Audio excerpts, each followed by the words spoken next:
Hi hello welcome back to ഡോക്സ് ബിയാഷ്. ഇപ്പോൾ ഇറാനിന് വരുന്ന ന്യൂസുകൾ അത്ര സന്തോഷം തരുന്ന ന്യൂസുകളല്ല. അതായത് ഇറാനിയൻ പ്രസിഡന്റും അതുപോലെ തന്നെ ഫോറിൻ മിനിസ്റ്ററും മറ്റ് സുപ്രീം ലീഡേഴ്സ് 4 പേരും കൂടെ സഞ്ചരിച്ച ആ ഹെലികോപ്റ്റർ ക്രാഷായി എന്ന് പറയുന്ന ന്യൂസുകളാണ് ഇപ്പോൾ പുറത്തു വരുന്നത്. ഒരു വിഭാഗം ആൾക്കാർ പറയുന്നത് എന്താണെന്ന് വെച്ചാൽ അതായത് ആ ഹെലികോപ്റ്റർ ക്രാഷായി ഇവർ 4 പേരും മരണപ്പെട്ടു എന്ന്. മറ്റൊരു വിഭാഗം ആൾക്കാർ പറയുന്നത് എന്താണെന്ന് വെച്ചാൽ അതായത് വെതർ കണ്ടീഷൻ കൊണ്ട് അവിടെ ഹാർഡ് ലാൻഡിങ് ചെയ്തതാണ്, അല്ലാണ്ട് അത് ക്രാഷ് ഒന്നും ആയിട്ടില്ല എന്നാണ് പറയുന്നത്. അപ്പോൾ നമ്മൾ ഇന്നത്തെ ഈ വീഡിയോ നോക്കാൻ പോകുന്ന 3 കാര്യങ്ങളാണ്.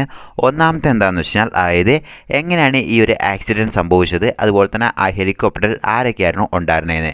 രണ്ടാമത്തെ കാര്യം എന്താണെന്ന് വെച്ചാൽ അതായത് ഇപ്പോൾ ഹെലികോപ്റ്റർ ക്രാഷായി എന്ന് പറഞ്ഞിട്ട് ഏകദേശം 10 മണിക്കൂറോളം പിന്നിടാൻ പോവുകയാണ്.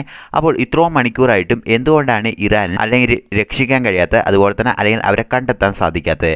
ഇനി മൂന്നാമത്തെ കാര്യം എന്താണെന്ന് വെച്ചാൽ അതായത് മാക്സിമം ആൾക്കാർ ഇപ്പോൾ ട്വിറ്ററിലും സോഷ്യൽ മീഡിയയിലെല്ലാം പറയുന്നത് എന്താണെന്ന് വെച്ചാൽ അതായത് ഇതിൻ്റെ പിന്നിൽ ഇസ്രായേലും മൊസാദും കൂടിയാണ് ഈ ഒരു ഹെലികോപ്റ്റർ ക്രാഷിൻ്റെ പിന്നിൽ എന്നാണ് പറയുന്നത്. അപ്പോൾ യഥാർത്ഥത്തിൽ ഇതിൻ്റെ പിന്നിൽ ആരാണ്, അതായത് മൊസാദും ഇസ്രായേലിനെയും പങ്കുണ്ടോ ഉള്ള കാര്യങ്ങളാണ് നമ്മൾ ഇന്നത്തെ വീഡിയോയിൽ ഡീറ്റെയിൽ ആയി ഡിസ്കസ് ചെയ്യാൻ പോകുന്നത്. ഇപ്പോൾ വീഡിയോയിലോട്ട് കിടക്കാം. അപ്പോൾ ആദ്യം തന്നെ എന്താണ് സംഭവിച്ചത് എന്ന് നമുക്ക് നോക്കാം. അതായത് ഇറാൻ്റെ പ്രസിഡന്റായ ഇബ്രാഹിം റൈസി കഴിഞ്ഞ ദിവസം അസർബൈജാനിൽ പോയി ഒരു ഡാം ഇനാഗ്രേഷനും അതുപോലെ തന്നെ മറ്റു പല പരിപാടികളെല്ലാം പങ്കെടുത്തിട്ട് അദ്ദേഹം ഇറാനിലോട്ട് തിരിച്ചു മടങ്ങി വരികയായിരുന്നു. അപ്പോൾ ആ ഒരു സമയത്ത് ഒരു മൗണ്ടൈൻ്റെ സ്ഥലത്തെത്തി കഴിഞ്ഞപ്പോൾ അദ്ദേഹത്തിൻ്റെ ഹെലികോപ്റ്ററിൽ നിന്ന് വന്ന ആ ഒരു ഹെലികോപ്റ്ററിൻ്റെ സിഗ്നലെല്ലാം ഫുള്ളായിട്ടും നഷ്ടപ്പെടുന്നു, അതായത് പൂർണ്ണമായിട്ടും നിന്നു പോകുന്നു. അപ്പോൾ ഇതിനെ തുടർന്നുള്ള റെസ്ക്യൂ ഓപ്പറേഷനിലാണ് വ്യക്തമാകുന്നത് അതായത് ആ ഒരു ഹെലികോപ്റ്ററിൽ ഇറാൻ്റെ പ്രസിഡന്റ് മാത്രമല്ല മറ്റ് 4 ഇമ്പോർട്ടൻറ്റ്, അതായത് ഇന്ന് ഇറാനെ സംബന്ധിച്ചോളം ഏറ്റവും വലിയ ഡിസിഷൻ എടുക്കുന്ന 4 പേരും കൂടെ ആ ഒരു ഹെലികോപ്റ്ററിൽ ഉണ്ടായിരുന്നു. ആ ഒരു ഹെലികോപ്റ്ററാണ് ഇപ്പോൾ മിസ്സായിരിക്കുന്നത്. അതിൽ നിന്ന് ഇതുവരെയും ഒരു ഇൻഫർമേഷനും കിട്ടിയിട്ടില്ല എന്നുള്ളതാണ് സത്യം. അപ്പോൾ ആ ഒരു ഹെലികോപ്റ്ററിൽ ആരൊക്കെ ഉണ്ടായിരുന്നു എന്ന് ചോദിച്ചു കഴിഞ്ഞാൽ അതായത് ഇപ്പോഴത്തെ പ്രസിഡന്റായ ഇബ്രാഹിം റൈസി, അതുപോലെ തന്നെ ഇറാൻ്റെ ഫോറിൻ മിനിസ്റ്ററായ ഹുസൈൻ അമീർ, അതുപോലെ തന്നെ ഇറാൻ്റെ ഈസ്റ്റ് പ്രൊവിൻസിൻ്റെ ഗവർണർ എന്ന് പറയുന്ന മാലിക് റഹ്മദി എന്ന് പറയുന്ന അദ്ദേഹവും, അതുപോലെ തന്നെ ആയതുള്ള മുഹമ്മദ് അലി അൽ അസീം എന്ന് പറയുന്ന അദ്ദേഹം കൂടിയാണ് ആ ഹെലികോപ്റ്റർ ഉണ്ട് എന്ന് പറഞ്ഞിരിക്കുന്നത്. അപ്പോൾ ഇവർ വന്ന ആ ഒരു ഹെലികോപ്റ്ററാണ് ഇപ്പോൾ കാണാതായത്. ഏകദേശം 10 മണിക്കൂർ മുമ്പാണ് ഈ ഒരു ഹെലികോപ്റ്റർ സംഭവം സംഭവിക്കുന്നത് എന്നാണ് പറയുന്നത്. അപ്പോൾ ആ ഒരു ഹെലികോപ്റ്റർ കണ്ടുപിടിക്കാൻ വേണ്ടി ഇപ്പോൾ ഏകദേശം 20 to 30 റെസ്ക്യൂ ടീമിനെ അവിടെ കൊണ്ടുപോയി നിർത്തിയിട്ടുണ്ട്. അതുപോലെ തന്നെ ഡ്രോൺ സ്ക്വാഡിനെയും അതുപോലെ തന്നെ ഡോഗ് സ്ക്വാഡിനെയും ആദ്യം ഇറാൻ അയച്ചതാണ്.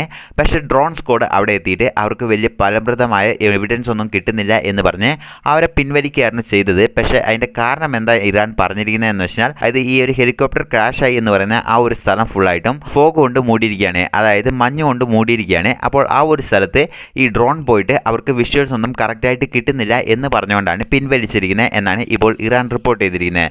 അപ്പോൾ ഇതുകൊണ്ടാണ് ഡോഗ് സ്ക്വാഡിനെ കൂടുതലായിട്ടും പ്രിഫർ ചെയ്യുന്നത് എന്നാണ് പറഞ്ഞിരിക്കുന്നത് ഇറാൻ. കാരണം എന്താണെന്ന് വെച്ചാൽ ഡോഗ് സ്ക്വാഡ് ആണെങ്കിൽ ഈ ഒരു വെതറിൻ്റെ കണ്ടീഷൻ നോക്കണ്ട, അപ്പോൾ ഡോഗ് സ്ക്വാഡിനെ കൂടുതലായിട്ടും അവിടെ ആഡ് ചെയ്തിട്ടുണ്ട്. ഒപ്പം തന്നെ അതായത് ഈ ഒരു റെസ്ക്യൂ നടക്കുന്നതിന് മുമ്പ് ഏകദേശം രാത്രിയാണ് ഈ ഒരു സംഭവം സംഭവിച്ചത്. അപ്പോൾ ഫോഗും രാത്രിയും കൂടി ആകുമ്പോൾ ഇത് കൂടുതലായിട്ടും പ്രഷർ ഉണ്ടാകുകയാണ്, കണ്ടുപിടിക്കാൻ പറ്റാത്ത ഒരു സാഹചര്യം ഉണ്ടാകുകയാണ് എന്നാണ് റിപ്പോർട്ടുകളെല്ലാം പറഞ്ഞത്. അപ്പോൾ ഇറാനും അതുപോലെ തന്നെ വേൾഡ് കൺട്രീസ് എല്ലാം തന്നെ ഇതിനെ വലിയൊരു ഇമ്പോർട്ടൻറ്റ് ഇഷ്യൂ ആയിട്ട് തന്നെയാണ് നോക്കുന്നത്. കാരണം എന്താണെന്ന് വെച്ചാൽ അതായത് ഇറാൻ്റെ അത്രയും വലിയൊരു സുപ്രീം ലീഡറാണ് ഇവിടെ ഒരു ക്രാഷ് എന്ന് പറയപ്പെടുന്നത്. അതായത് കുറേ പേര് പറയുന്നു അദ്ദേഹം മരണപ്പെട്ടു എന്ന്, പക്ഷേ മറ്റു ചിലർ പറയുന്നു അതായത് ഹാർഡ് ലാൻഡിങ് മാത്രമോ ചെയ്തിട്ടുള്ളൂ എന്നാണ്. അപ്പോൾ അതെല്ലാം ചെയ്യാൻ പറ്റുമോ എന്നുള്ള കാര്യം നമ്മൾ നോക്കാം. അതിന് മുമ്പ് വേറൊരു ഇമ്പോർട്ടൻറ്റ് പോയിന്റ് എന്താണെന്ന് വെച്ചാൽ അതായത് 2021 തൊട്ട് തന്നെ ഈ ഇബ്രാഹിം റൈസി എന്ന് പറയുന്ന ഇദ്ദേഹം വേൾഡ് പൊളിറ്റിക്സിൽ അതായത് ജിയോ പൊളിറ്റിക്സിൽ ഏറ്റവും ഇമ്പോർട്ടൻറ്റ് പേഴ്സണായി തന്നെ കരുതപ്പെട്ടതാണ്. കാരണം അമേരിക്കയ്ക്കെതിരെയും അതുപോലെ തന്നെ ഇസ്രായേലിനെതിരെയും അതായത് പല സ്ട്രോങ് ആയിട്ട് തീരുമാനങ്ങളും ഇറാന് വേണ്ടി എടുത്തുകൊണ്ടിരുന്ന ഒരാളും കൂടിയായിരുന്നു ഈ ഇബ്രാഹിം റൈസി എന്ന് പറയുന്ന ഇദ്ദേഹം. അങ്ങനെയുള്ള ഇദ്ദേഹമാണ് മരണപ്പെട്ടിരിക്കുന്നത്. അപ്പോൾ 2021 സുലൈമാനി എന്ന് പറയപ്പെടുന്ന മറ്റൊരു ഇമ്പോർട്ടൻറ്റ് ലീഡർ ഇതേ ഇറാനിൽ വെച്ചിട്ട് അതായത് ഇറാൻ്റെ മറ്റൊരു സുപ്രീം ലീഡർ അമേരിക്കയും അതുപോലെ തന്നെ ഇസ്രായേലും കൂടെ ചേർന്ന് കൊന്നതാണ് എന്ന് പറയുന്ന റിപ്പോർട്ടെല്ലാം വന്നിരുന്നു. അപ്പോൾ അതിനെ തുടർന്നാണ് എല്ലാവർക്കും സംശയം തോന്നുന്നത് അതായത് ഈ ഒരു ഹെലികോപ്റ്റർ ക്രാഷിൻ്റെ പിന്നിലും അതായത് അമേരിക്കയും ഇസ്രായേലും കൂടെ ആണോ എന്ന്. അപ്പോൾ അതിനെ തുടർന്നാണ് ഇപ്പോൾ ട്വിറ്ററിലെല്ലാം തന്നെ മൊസാദും അതുപോലെ തന്നെ ഇസ്രായേലിനെയും അമേരിക്കനെല്ലാം എല്ലാവരും അതായത് ഇവർ തന്നെയാണ് ഇതിൻ്റെ പിന്നിലുള്ള കാരണം എന്ന് പറഞ്ഞ് ടാഗ് എല്ലാം ചെയ്തുകൊണ്ടിരിക്കുന്നത്. അപ്പോൾ ഇനി രണ്ടാമത്തെ ചോദ്യത്തിലോട്ട് പോകാം. അതായത് ക്രാഷ് നടന്ന് ഏകദേശം 10 മണിക്കൂറോളം പിന്നിടുമ്പോൾ ഇത്രയും നേരമായിട്ടും എന്തുകൊണ്ടാണ് ഇവർക്ക് റെസ്ക്യൂ ചെയ്യാൻ പറ്റാത്തത്? അതായത് ഇത്രയും വലിയൊരു സുപ്രീം ലീഡറാണ്, അതുപോലെ തന്നെ ഇറാനും അതുപോലെ തന്നെ അതിൻ്റെ അലൈസിനെല്ലാം തന്നെ അത്രമാത്രം സ്ട്രോങ് കാപ്പബിലിറ്റി ഉള്ള ഒരു സ്ട്രോങ് ടീമിനെ എന്തുകൊണ്ടാണ് ഒരു ഹെലികോപ്റ്റർ ക്രാഷ് ഉണ്ടാക്കിയ ആ ഒരു സ്ഥലത്തോട്ട് അവർക്ക് എത്തിച്ചേരാൻ പറ്റാത്തത് എന്ന് നമുക്ക് നോക്കാം. അപ്പോൾ ഈ ഒരു ഹെലികോപ്റ്റർ ക്രാഷായി എന്ന് പറയുമ്പോൾ ഇതിന് 2 പോസിബിലിറ്റിയാണ് ഇപ്പോൾ മെയിനായിട്ടും പറയുന്നത്. അതായത് മൂന്നാമത്തെ ഒരു പോസിബിലിറ്റിയും കൂടി ഉണ്ട്, പക്ഷേ അത് കൂടുതലും വെറുതെ ആൾക്കാർ സ്പ്രെഡ് ആയിക്കൊണ്ടിരിക്കുക എന്നാണ് പറയുന്നത്. അപ്പോൾ ഒന്നാമത്തെ പോസിബിലിറ്റി എന്താണെന്ന് വെച്ചാൽ അതായത് ഒന്നെങ്കിൽ ഈ ഹെലികോപ്റ്റർ ക്രാഷ് ആവുക, അതായത് എന്തെങ്കിലും രീതിയിൽ ബോംബോ അല്ലെങ്കിൽ മറ്റെന്തെങ്കിലും ഫിക്സ് ചെയ്ത് ഈ ഹെലികോപ്റ്റർ ആ ഒരു സ്ഥലത്തെത്തിയപ്പോൾ അതായത് ബോംബെല്ലാം എക്സ്പ്ലോഡ് ചെയ്ത് ആ ഒരു രീതിയിൽ ഹെലികോപ്റ്റർ ക്രാഷ് ആവാം. അപ്പോൾ ഇതാണ് ഫസ്റ്റ് റീസൺ പറയുന്നത്. രണ്ടാമത്തെ എന്താണെന്ന് വെച്ചാൽ അതായത് ഈ ഒരു സ്ഥലത്തൂടെ പോകുമ്പോൾ അതായത് അവിടെ കൂടുതലും ഫോഗാണെന്ന് റിപ്പോർട്ടുകൾ വരുന്നുണ്ട്, അതായത് ഈവൻ റെസ്ക്യൂ ടീമിന് പോലും അവിടെ എത്തിച്ചേരാൻ കഴിയുന്നില്ല.